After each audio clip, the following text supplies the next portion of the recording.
નમસ્કાર મિત્રો, તમે જોઈ રહ્યા છો જન્મભૂમિ ન્યૂઝ। અત્યારે એક સોશિયલ મીડિયાની અંદર માનવતાના નેવે મૂકતો એક કિસ્સો સામે આવી રહ્યો છે।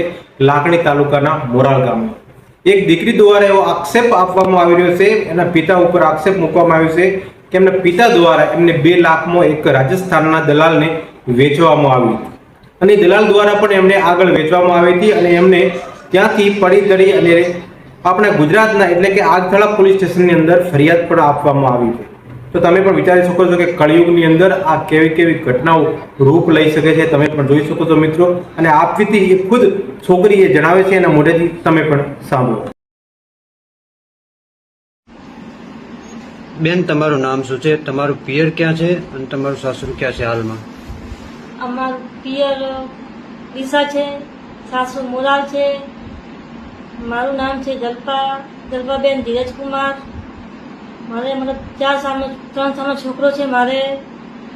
ત્યારબાદ હું પપ્પાને ત્યાં મળવા ગઈ હતી। પપ્પા કીધું ત્યાં ડીસા આવી જાય મળવા માટે મને, તો હું મળવા ગઈ પપ્પાને ત્યાં મળવા ગઈ ને 3-4 દિવસ પછી પ્લાન બનાવ્યો કે આપણે મંદિરે જવાનું છે। તો મંદિરે ગયા બાદ મંદિરે નોમ ના આલ્યું કે મંદિરે જવું હોય, આપણે મંદિરે જઈને પાછા આવીએ એમ કરી મને મલાણા લઈને ગયા, મલાણા ગામમાં લઈને ગયા। ત્યાં જઈને પપ્પા ત્યાં આવ્યા હતા ભેગા પપ્પા ચા પીને નીકળી ગયા, મને મૂકીને મતલબ ઉતાર્યા એકલા। તો હું ત્યાં રોવા માંડી કે મને મતલબ લઈ જાજો પેલા પણ પરવીન ને મમ્મીને મતલબ ત્યાં આવ્યા, મમ્મી છોકરોને બધા કપિલને મને એમ કીધું કે તું મતલબ ત્યાં અહીંયા જ રહેવાનું છે, તો આપણે મને છૂટ આપી છે, તું અહીંયા નહીં રહે તો હું તને મારી નાખીશ, કાપી નાખીશ, ધમકી આપતા મને।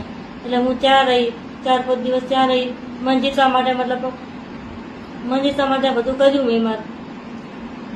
પછી મને એમ કીધું કે મતલબ થાય જબરદસ્તી મતલબ અહીંયા રહેવું પડશે અને કે હું તને કાપી નાખીશ, મને ધમકી આપતા કે તારે મતલબ બસ કર કર્યો મારી જોડે કે તું આમ નહીં કરે તો મતલબ તને આપણને પૈસા આપ્યા છે 10 લાખ રૂપિયા પૈસા આપીને મતલબ પાછા મતલબ કરી નાખ્યું બધું।